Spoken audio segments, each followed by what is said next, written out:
Welcome back to another episode of Between the Sets. This is a podcast dedicated to motivating, educating, and inspiring the next generation of athletes, some middle-aged individuals who are looking to better themselves, continue that fitness lifestyle, and either more experienced folks that are just, again, looking to better themselves because it's never too late.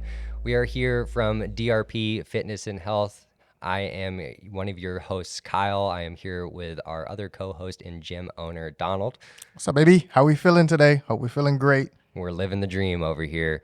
Today, we are coming at you with a rather pressing episode, as always, another topic. We are just going to dive into a broad overview of all of the different types of training out there, a little bit of the pros and cons to each, and ultimately we hope that you can use this episode as a way to decide which training style is best for you. It seems that especially in the past couple of years, there have been just so many different types of training or ways to be fit out there. You know, I know HIIT training is getting a lot of popularity, bar training is getting a lot cycling, you name it. Pilates is coming up. So CrossFit is still hanging in there. They're still going strong. Yeah, I have a lot to say about CrossFit.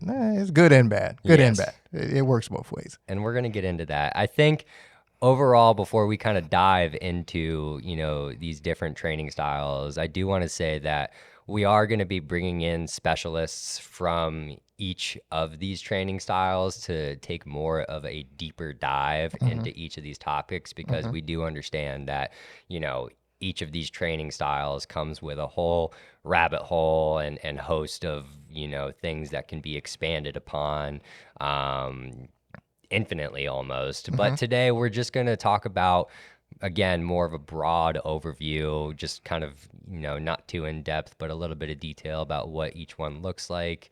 Some of the things you can watch out for, some of the cons, some of the pros. A couple different ideas and opinions that I think will be very good for our listeners. Absolutely. So I think that the first one that we can start with, and I know that both of us kind of come from this sort of background, and it's, of course, the most classic one, traditional strength training. You know, you've got the Arnold back in the day, a couple of big names. This is, you know, lifting heavy things. And the Ronnie Coleman, baby. Yeah, Ronnie Coleman. He's still around, still kicking. He's still around, still kicking, still lifting heavy weight. I don't know if you've ever seen that guy on YouTube. Like, I have. Like him lifting, like now, currently, it's crazy. And he's got like 4 herniated discs. He is, I mean, he's put his body through hell. Yeah. Like, it's the amount of weight and the amount of tension and stress he put on his body. I mean, don't get me wrong, the guy is the best bodybuilder ever. Absolutely. I don't know if anybody could top the eight-time Mr. Olympia. Yeah, I forgot who it was. Phil Heath was close. Phil Heath, I think he got 5. I think he got 5 or 6, and I forgot who the other guy was. But yeah, I think he got 5 or 6, and he was the closest, and you know, you thought he was gonna, you know, get up, at least tie him, but you know, fell short a little bit. But even then, the 5 or 6 is unbelievable. But at 8-time, the guy's literally the Tom Brady. Yeah, and his body has paid for it. But yes, he did. Tremendous. A legend for it. Yes, he did. Tremendous. So traditional strength training, again, that's more of your barbell style, Olympic style workouts, and also, you know, those isolation workouts. So in your opinion, your professional opinion, where do you think that traditional strength training comes into play? And let's just talk the pros of it first, I guess. I think the pros come into, if we're looking for, if I had to just pinpoint one, I would say muscle building, so to speak. I agree with that. I think you have to focus a little bit more on the isolation, or if we're talking a particular muscle group that we're trying to improve or build on, I think that's when the traditional strength comes into place. Even if we're doing like a leg day or, you know, a chest day, those days are typically just focused on one muscle group. You know, you have your compound lifts when we're looking for multiple different muscle groups that work together. You know, if we're doing a leg, and you'll see some people do like a leg and a bicep day, a posterior, which is the backside, hamstrings and glutes, with the triceps day. Like you can pinpoint a lot of different muscle groups, or even have like the bigger, larger muscle groups go together, like a chest and legs, or back and hamstrings and glutes. It's a lot of different ways you can do it, but most of it is just the isolation style training. So you're just focusing on one particular muscle group. Yeah, and to me, there's the two main types of kind of splitting it up, but you have the push-pull legs, or you'll have like more of the bro split where it's, like chest and triceps, back and biceps, legs, then shoulders, so on. To me, where traditional strength training really shines is for individuals who just want to, like you said, put as much strength, just raw strength on as possible, and with that, as much muscle as possible. Yep. If you are someone who wants to go to the beach and look like a maniac and turn heads, I think that traditional strength training is for you. Traditional is kind of where you want to lean to. Yes. Yeah, that's probably what you want to lean to. And of course, it comes with just building that, raw strength, when you're doing like 5x5 squats. To me, that is like the best way to put on strength and muscle. And then, again, just that show of force, like you show up to the beach, you take your shirt off and people are like, wow. Yeah. So if you're looking for any style of the athletic or performance side or movement side, or you're like, hey, look, I want to get out of, I like to move. I like to sweat a lot.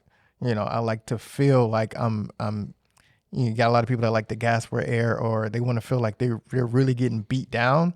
The traditional strength is probably that con that I probably wouldn't recommend for you. Yeah, that's a different style. Again, to put in, like for me, when I'm doing traditional strength training, I'm, squatting, then taking a break for 2 minutes to let my muscles working on that recover. Yep. And then squatting, taking a break, squatting, so on and so forth. Yeah. So you're not you're still, when you're in the set, you're for the most part going all out. You're breaking your muscles down, but like you just said, it's not something where you're going to be like gasping for air or like not at all. And that's, a lot of like the CrossFitters, which we'll get into, or the people who do HIIT training, they'll look at traditional strength training and be like, oh, like that's not really working out, because if you look at someone doing it, unless they're doing their set, it doesn't really look like they're working out.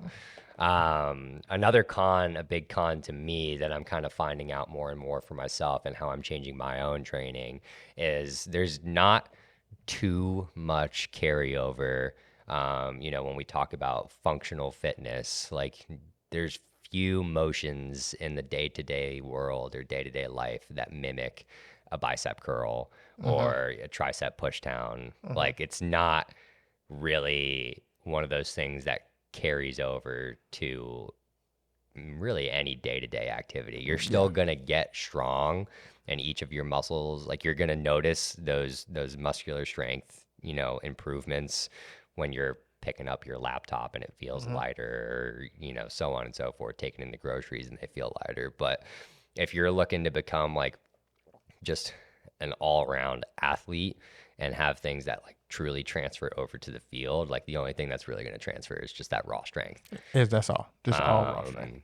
So there's that. I think that overall, again, it goes into, if you want to look big and get really strong, and those are your two main goals, and you're willing to sacrifice a little bit of mobility, then traditional strength training is the training style for you. Yeah, that's probably one I would recommend. And even if you're not sure, taking a few weeks into, because you'll have your traditional lifts, and regardless of what style of training you do, you'll have, your week or two where we focus on just your traditional style movements. Yeah. But, again, it's understanding what those movements are. Even if you're not sure, understand what those movements are and what the results or, what kind of feedback you get from how your body feels. If that's not for you, or you feel like, okay, no, I want a little bit more movement, or I want to, feel like I'm pushing a little bit more, then it probably is going to transition us into our next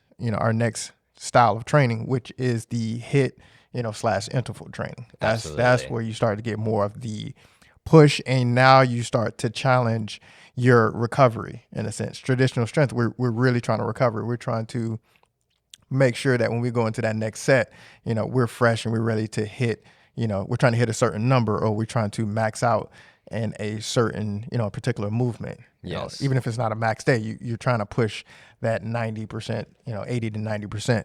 But we're talking HIIT training or interval training. Now we start to push like, all right, how fast can we do these movements, or how quickly can I recover and go right back to that same movement? And before we completely put a pin in traditional strength training, the one thing that you said that I very much so agree with, because this is my own experience too, is if you are just starting to work out, I think that traditional strength training is great because it is a great way to learn about how each muscle works, how to hit each muscle, and just build an overall foundation of strength. Do not try to kill yourself on the first day in the gym. And if you have a trainer that tells you, I always tell everybody, there's one exercise in particular. If they make you do burpees on the first day, I want you to fire that trainer. And I want you to tell him he sucks in an email right beforehand. Yes. And you can tell, and you can call me and I'll tell him myself. It's one of the unsafe things you can do as far as a trainer, which you have no idea who this person is, how they move, what restrictions they have. And the first thing we do is one of the most intense movements, which is something like a burpee, or you're just trying to actually just kill the person on the first day, which makes no sense. I have a lot to talk about with that one, but I'll leave that one alone for now. We'll get more into, again, we'll get more of a deep dive into each of these topics, but we're just introducing all of these to the folks at home as a broad overview.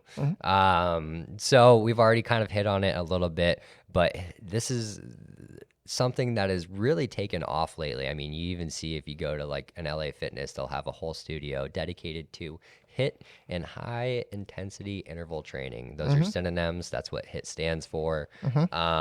This is something that I actually don't have a lot of experience in personally. I've never done a HIIT class. I understand like the fundamentals of it. But what are your thoughts on the pros to high intensity interval training? I think it's a couple things. So when you're trying to get more bang for your buck, you're not looking for too much of that traditional style, what we just spoke about. You're not looking for too much of the muscle building, but we want to try to push our cardio conditioning. But we also want to get a little bit of strength training. So we want to feel like we have that pump, which is what most people say. Then I think that's where the HIIT style comes in. And I think it really picked up after or during COVID, because no gyms was open at the time. You can only work out from, the perimeters of your actual home.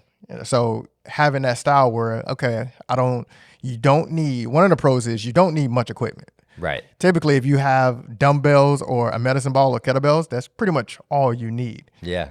It's not much you have to get involved as far as equipment. So it works well from the financial standpoint, just because we don't need much, and also the whole point of I don't have to find large equipment or focus so much on I need a gym. All you need is space and one piece of equipment. Yeah. And one of the things that I used to do is, especially during COVID, I had a sandbag, a medicine ball, and a kettlebell. And those are my three pieces of equipment. And I would go to random parks, parking garage, anywhere where I felt like the environment could challenge me, whether if it was, during the heat or if I'm in a parking garage, just that humid and stuffy. Like you just wanted to be pushed. And I did my workout within like 15 to 20 minutes. Yeah. But again, I am pushing my recovery. I don't have much time to rest. I mean, I would probably say 30 seconds at most.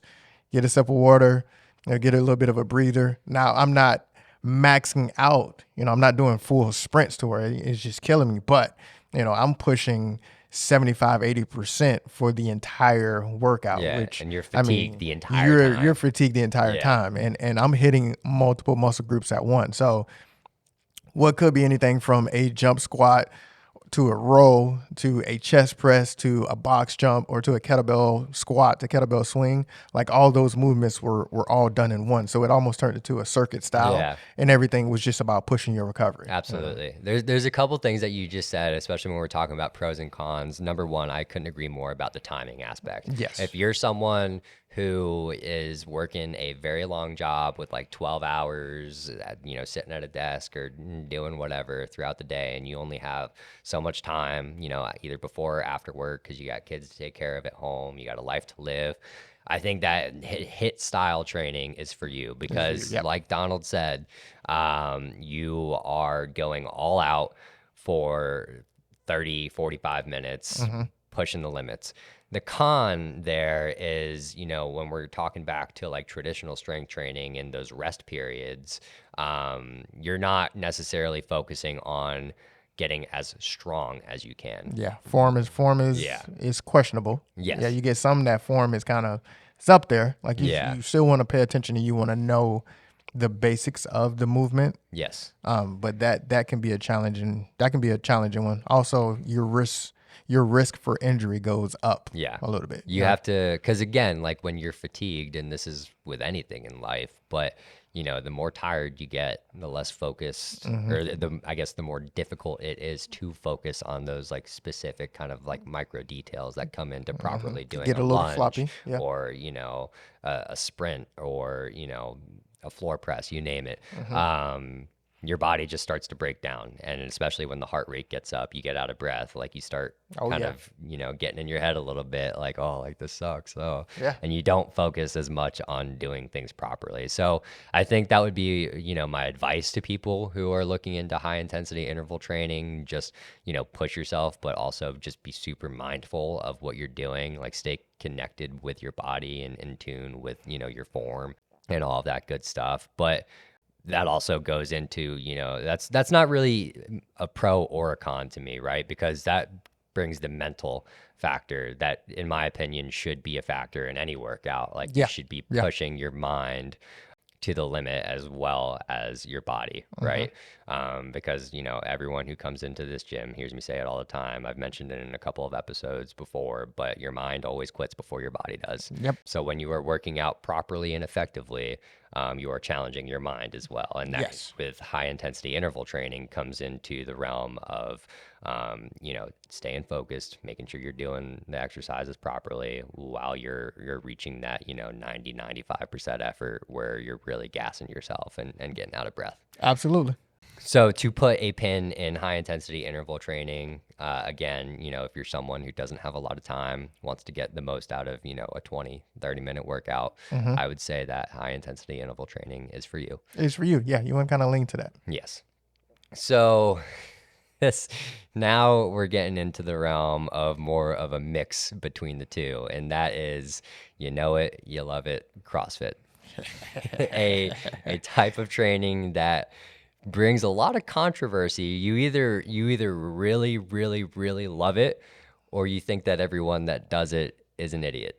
There is no in between. No I've never seen nobody in in between. You either love, like you said, you love doing it or you hate it. It's one or the two. I've never seen nobody in between. Like, oh yeah, maybe I'll go there sometime. No, you either love it or you hate it. Yeah, and this is another topic that I have experience doing CrossFit style workouts, but I have maybe only once or twice gone to a CrossFit gym and been a part of the community and formally gone through a CrossFit workout. So again, this is another realm that I have experience in, but I'm not too well versed in it.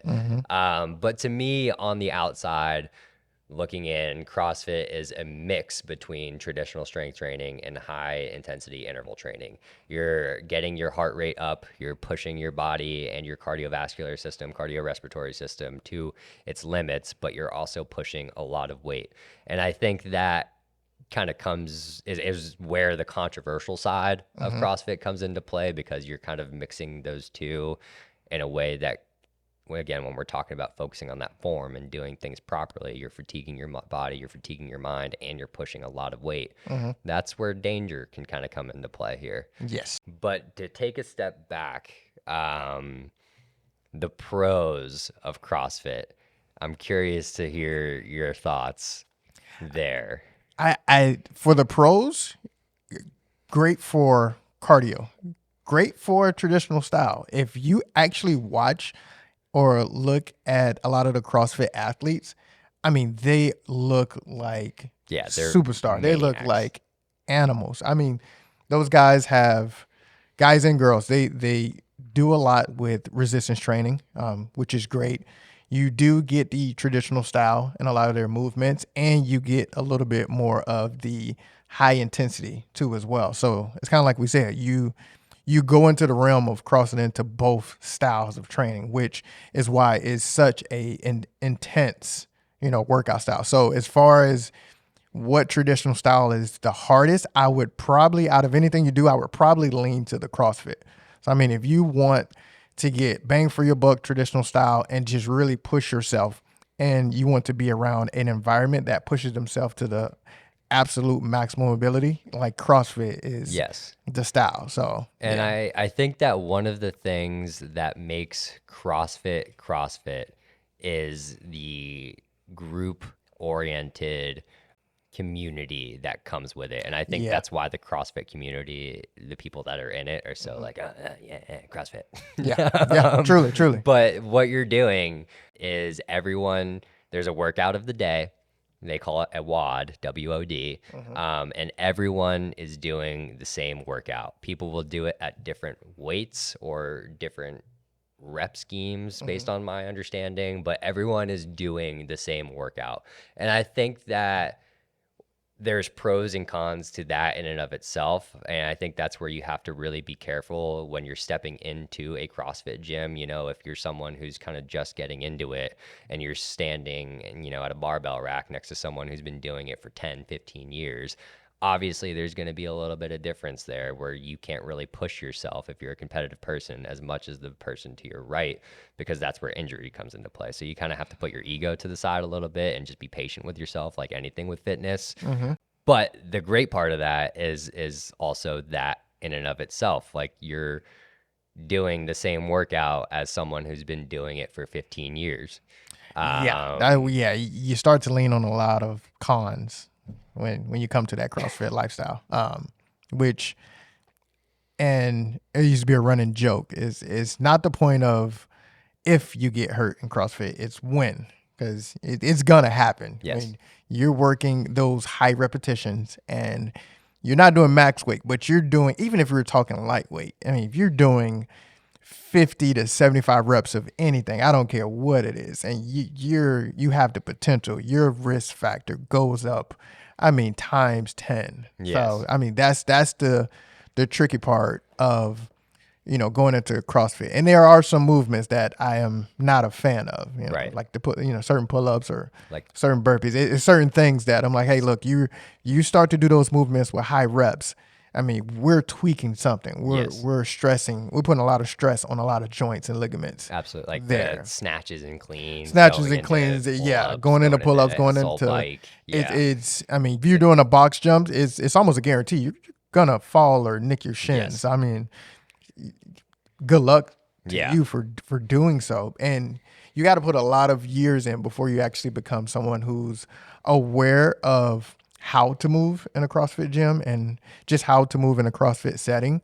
But the actual road to get there is painful. Yes. It is painful. So that's one thing. If you are a newcomer or you're looking to get back into the gym, CrossFit is not one I would recommend to Yes. you. I don't do CrossFit myself. I have done some classes before, but it's just not. It's very demanding, though. Yeah, it's very demanding. It's funny, like when I first started getting back into like the traditional strength training and just like muscle building and all that stuff, like the CrossFit athletes were the guys and girls that I would look at and be like, I want to look like that. Those were like the pictures that I would have as my screensavers of like the just classic, like all around beast of a physique. You do look like a beast. Now, with that looking like a beast, I'm sure with every step you have some shoulder pain, some knee pain, and some back pain. There you go. But Donald's been waiting to use that button. I've been waiting to use that button. But I mean, you get a great physique out of working in a CrossFit setting. I mean, and your turnaround, I will say this about a pro for CrossFit.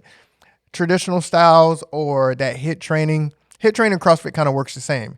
Your result factor that turnaround can be fairly quickly, Yes.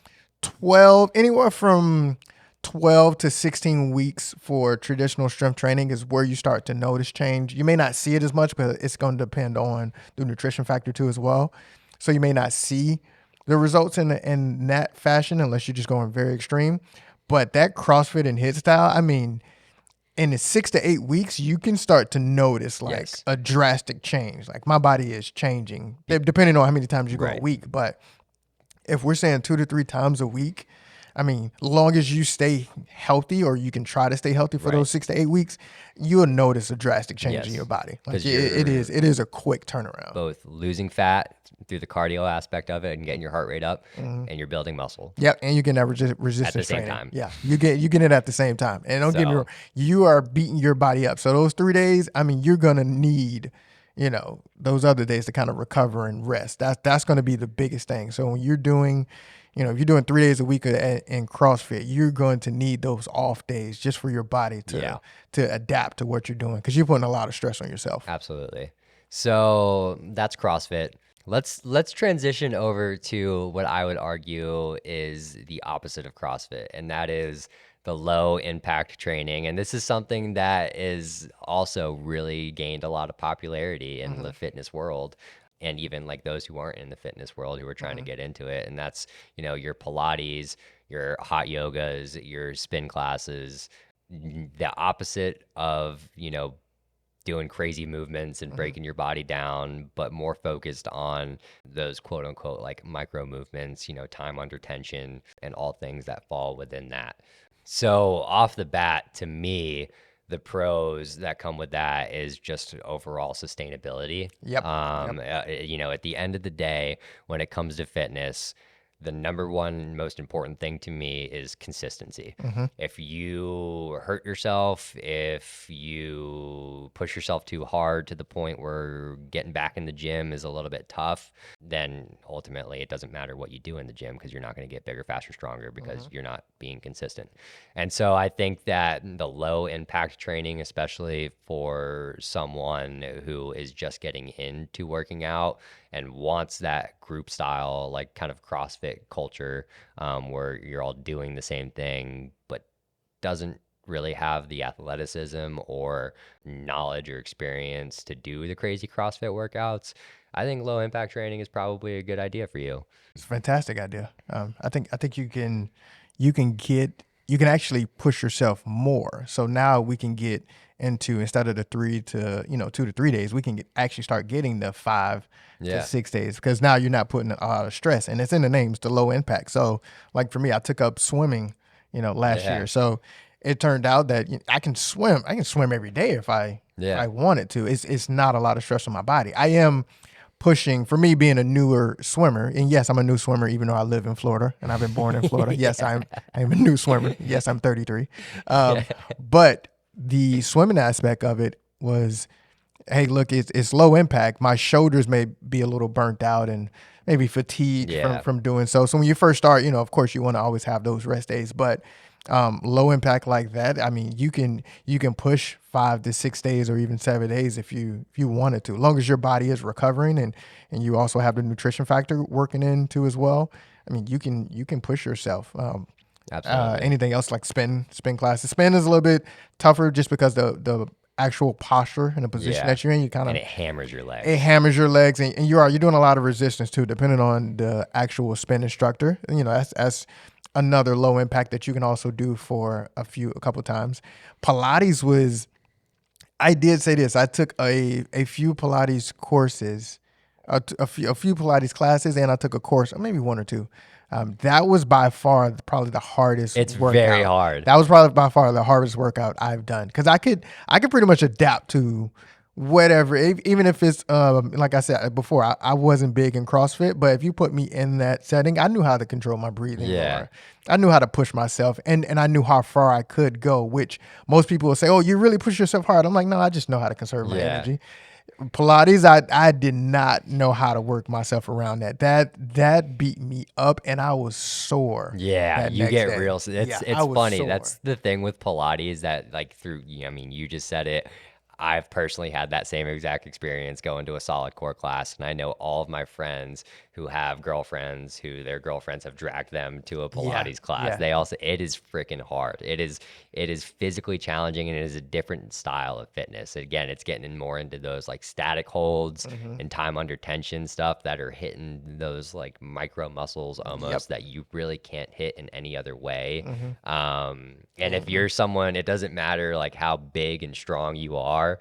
Like if you get into your first Pilates class, like it is going to break you down. Yeah, you can't muscle your way out of it, No. which is what most men, majority Yeah. of men try to do. I've tried to do. I tried to muscle my way out there, and you're like, all right, I got a lady over here who's in her 40s, another lady over her 50s. I got a 80-year-old lady who's behind me. Then I It's got another humbling. lady who's she's 160 pounds, and she's in her 20s, and I'm like, oh yeah, this class is it's not for me. Yeah. And I was the one guy in there struggling, sweating like I was in a sauna. Yeah. And everybody's just looking at me like, what is wrong with It's this really guy? This guy humbling. looks terrible. And I'm like, Yeah.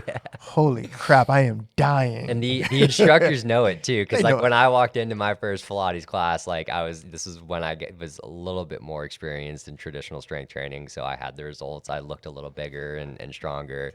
I walked in all cocky, and the instructor looked at me, and she just started laughing. She's like, "Oh, like you just wait." Yeah, you just wait. Give And it I time. looked at her, I was like, "No, like Yeah, I got give this." it time. Give it time. They always get you. Give it time. They almost get you. So real quick, some cons to that low impact training. If you are someone who is looking to get that kind of show of force style, like big muscles, take your shirt off at the beach, like pushing a lot of weight, getting strong, probably not the type of training that you want to get into. Yeah. But if you are someone who wants to overall pursue a fit and healthy lifestyle, still get strong, but in different ways, and attain like, more of that like natural, like functional fitness kind of physique, I would say that low impact training is for you. That's for you. So I think that that's where we're going to leave it for today. There are a ton of other different styles of training that we can dive into and that we are going to be diving into as this podcast kind of goes on, whether it be the sport specific training, other different types of group training. We're going to be talking about them. Today, we just wanted to cover some of the more traditional and emerging types of training that are most popular out there right now. Any closing thoughts from you before we wrap this up? I would say just do for clients who are looking or if you're just anyone looking to get into these different styles, I always just jump online and check them out, see the different styles, go to a class, and I would say go in and observe if you can. If you're looking for the group training, the HIIT training, traditional style, or you're looking to work with a personal trainer, just go to your local gym or a place that you're interested in. Go and tell them that you just want to shadow and just take some time just to watch the trainers. Or you don't even have to let them know. Just go in there and just watch the trainers and watch the style and watch the interaction. And I think you'll get a better understanding for what you need or what you're looking for. Absolutely. And I would piggyback on that and just say, be open and communicative with whatever trainer you're working with. I mean, me being a trainer, you being a trainer, we are always more than happy to talk about this kind of stuff and be open with you on, what your goals are, what you're looking for. This is the life we live, and we're here to help you. And I know that there are trainers at, CrossFit classes, Pilates classes that all are the same exact way. Like if you're a professional in the fitness industry, we're eager to have those conversations and talk about, pros and cons and what's best for you. So be open with us, be communicative with us. We love talking about this stuff. That's why we're sitting here talking about it on a podcast right now. But that's all we got for today. If you liked this episode, go ahead and hit that thumbs up button. Go ahead and give us a like. Hit that subscribe button so you don't miss any other episodes like this. Hit that notification bell just to make extra sure that you're not missing any content. If you don't like what we had to say, or if you have any additional comments, go ahead and just drop us a comment. We're going to be looking at the comments. Again, we started this podcast because we want to open these conversations with our clients and with people from all across the world. So get in there, talk to us. Yeah, we won't talk about you, I promise. Yeah, we won't talk about you behind your backs. Not at all. Yeah, definitely not. But that's all we got today. That's another episode of Between the Sets. Again, I'm your host, Kyle. I'm here with gym owner Donald Russell. Until the next time, be good, be great, stay inquisitive, stay fit, pursue that active, healthy lifestyle. And no matter which type of training it is, just go out there and try to better yourself each day. Yes. Find those tacos. Find those tacos. All right, folks. Till next time. See ya.